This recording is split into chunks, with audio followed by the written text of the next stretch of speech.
nosotros continuamos con más en Comienza tu Mañana y por supuesto vamos a compartir un tema bastante interesante para todos ustedes. Vamos a hablar acerca de las lumbalgias y por supuesto para brindarnos más detalles en cuanto a este tema tan importante ya se encuentra conmigo el doctor Alexis Aguilar Ponce, él es neurocirujano y por supuesto le vamos a dar la más cordial bienvenida nuevamente con nosotros.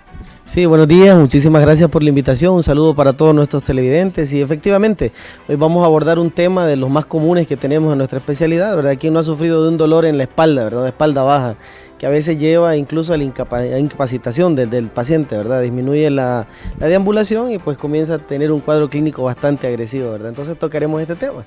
Así es, doctor, pero para aquellas personas que sí no conozcan más bien la definición de qué es una lumbalgia, ¿nos puede explicar un poquito? Sí, como concepto, la lumbalgia habla de la zona lumbar, de la división de la columna, ¿verdad? Cervical, dorsal y lumbar.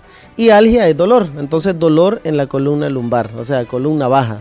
Eso es el concepto como tal. Hay diferentes parámetros, ¿verdad? Que lo vamos a ir tocando en el transcurso de cómo es el mecanismo del dolor.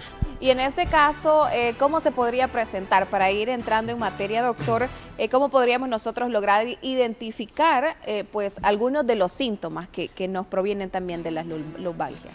Sí, bueno, es evidente que esto es la primera causa de consulta, una de las primeras causas de consulta a nivel mundial y una de las primeras causas para nuestra especialidad, ¿verdad? Que es el dolor. La persona llega, pues comienza a presentar un dolor en la región de la espalda baja que le dificulta para deambular o a veces generalmente tiene sensación de calambre, ¿verdad? Tiene sensación de corrientazo. Me dice, pues el dolor, doctor, pues me llega hasta la rodilla, hasta el tobillo, hasta los dedos de los pies. También presenta, aparte de eso, pues un dolor latente. A veces no se corre el dolor porque va en relación de la frecuencia que lo tenga, el mecanismo que lo produce y también en relación de el órgano que esté afectado, porque a veces puede ser una lesión, una lumbalgia que se dé por diferentes causas, ¿verdad? Hay lumbalgias que no precisamente tienen una correlación con la neurocirugía, sino también puede estar relacionada con otro tipo de estructuras como dolores a partir de lesiones renales, a partir de apéndice también. Hay dolores referidos, ¿verdad? A nivel de gastrointestinales, también puede ser el aparato reproductor. En relación de todo esto, pues se va identificando de acuerdo a un buen examen físico con el paciente. Y por supuesto esto es bastante importante, el hecho de que nosotros aprendamos a diferenciar algunos de los síntomas. ¿Será que pues un síntoma de la lumbalgia se puede confundir con también un síntoma de otra enfermedad? Sí, por supuesto, por eso viene el diagnóstico diferencial. Cuando uno comienza a hacer un examen físico, pues utilizamos pues lo primero el interrogatorio, ¿verdad? Generalmente las lumbalgias producto de un mal movimiento. Hay pacientes generalmente que trabajan conduciendo, a los choferes, es muy frecuente, los estibadores, la gente que levanta mucho peso, la gente que trabaja en la tierra, el agricultor, generalmente por la posición, pues generalmente tiene las lesiones lumbares, también de acuerdo a la edad o tiene antecedentes de algún tipo de traumatismo. Hay personas que han tenido un accidente y quedan con el dolor y entonces no se da un seguimiento y después eso comienza a involucionar, ¿verdad? Un proceso degenerativo.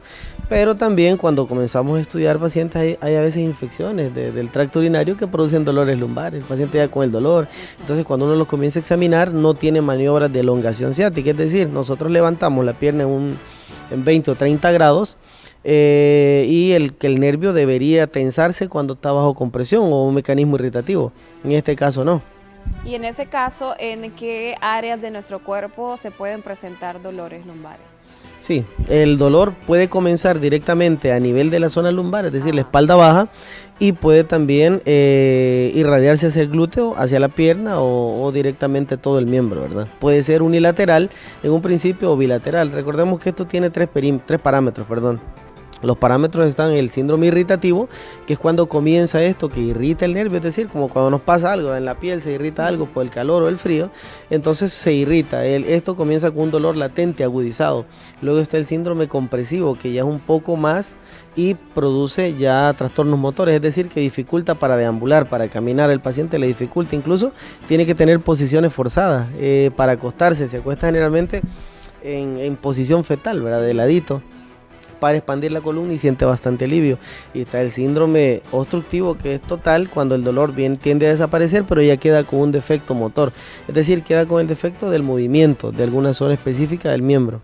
Y en este caso, doctor, las personas que hacen pues caso omiso de este tipo de dolores, ¿Qué es lo que puede pasar? Es decir, algún factor de riesgo que pueda influir en cuanto a que el problema sea grave, ¿no? Sí, hay factores de riesgo muy importantes. Entre ellos tenemos, pues cuando ya entre un síndrome compresivo, corre el riesgo de que la raíz se dañe totalmente, que quede en un estado de poca irrigación o de irrigación nula.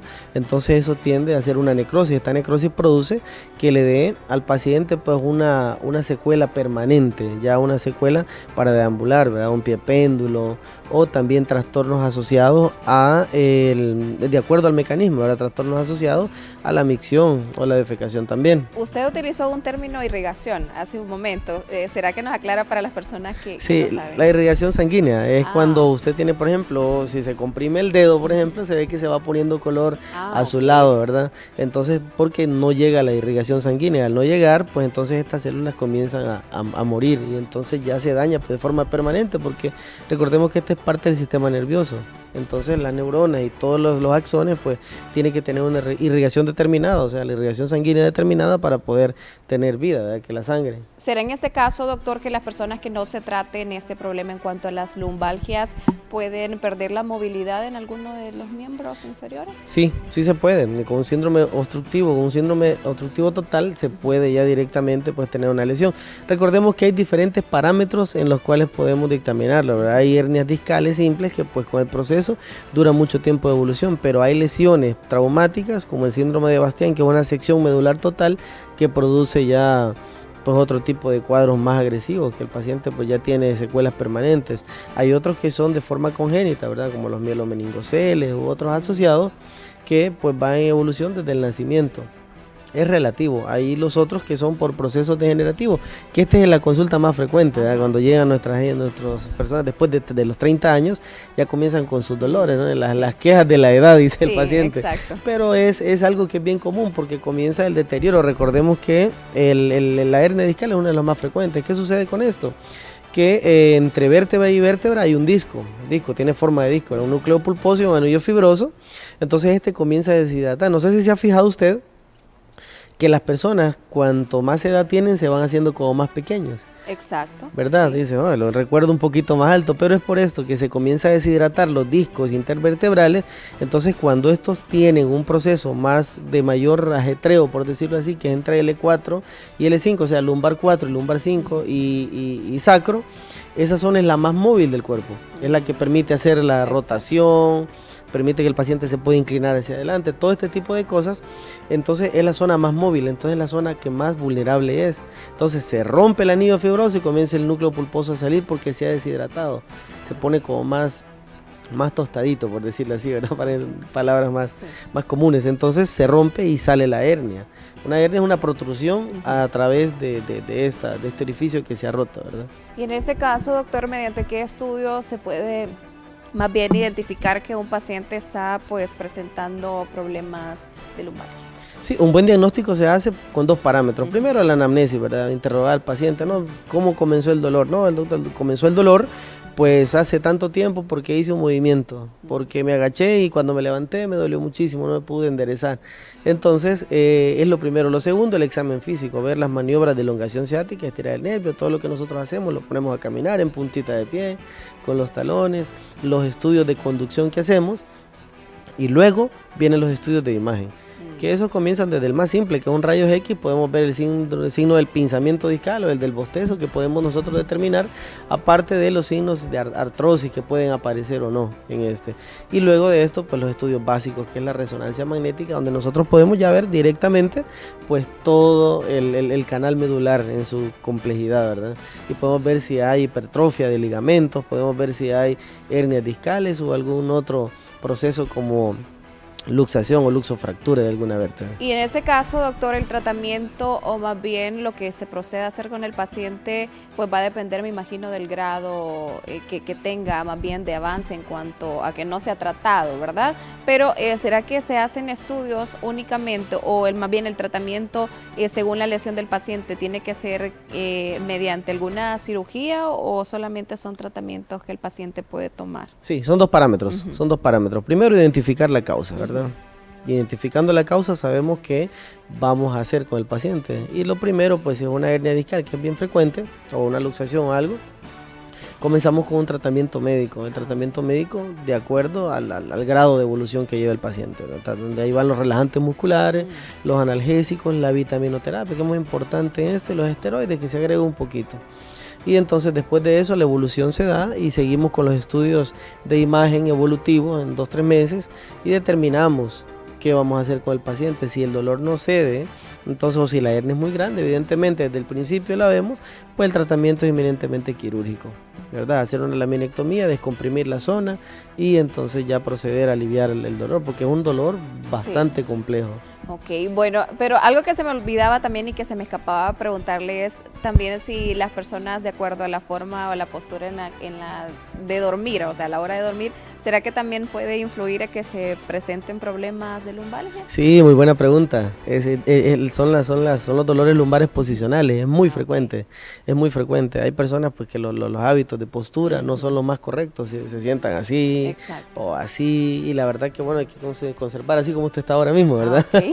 Una postura correcta para mantener esto. También el calzado que se utiliza es importante. Los zapaticos de caballero, como de tacón, son protectores de la columna, ¿verdad? Los zapatos planos, en el algor popular existe un mal consejo, que el tenis ayuda mucho más. No es cierto.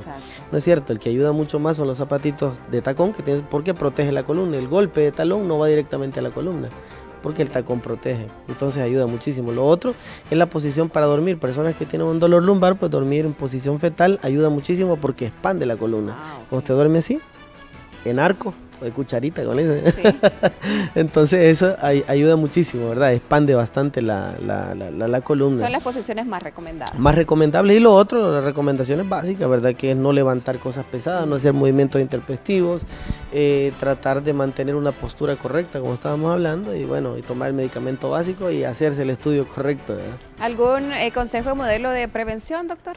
Sí, la prevención, como lo estábamos diciendo, bueno, evitar posiciones que van a dar este tipo de mecanismos, ¿verdad? Y lo otro, pues, lo que decíamos anteriormente, no levantar objetos pesados. También es importante a la hora de los deportes, ¿verdad? Tengo muchos pacientes que en el gimnasio se dedican y levantan demasiado peso y no tienen la protección adecuada.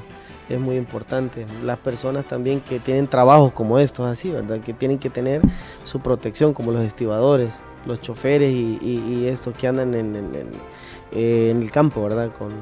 Con este trabajo en el piso, también la posición, eso daña muchísimo. Ok, bueno, excelente, muy buena información y sobre todo porque por si usted está presentando esas molestias y no ha ido a consultarlo, antes de que el problema sea muchísimo mayor, es importante consultar con el especialista, doctor. Pero para las personas que tengan pues ese tipo de consultas y también en otros temas en cuanto a enfermedades crónicas, ¿cómo lo pueden encontrar más bien en sus redes sociales o la ubicación? Sí, en mis redes sociales aparezco como Dr. Aguilar Ponce, neurocirujano, y mi clínica está ubicada en Hospital Médico La Paz, en el 4º nivel, el consultorio número 9. Y estamos ahí a la orden. La verdad es que esto es bien frecuente y la atención oportuna creo que da un poquito más de ventaja para tener un seguimiento más correcto, ¿no?, en esto. Excelente. Bueno, doctor, es un gusto haberlo tenido nuevamente con nosotros y haber compartido ese tema tan importante. Muchísimas gracias por la invitación y un saludo a todos nuestros televidentes y bendiciones. Claro que sí. Bueno, y nosotros con esto culminamos con la entrevista de este día.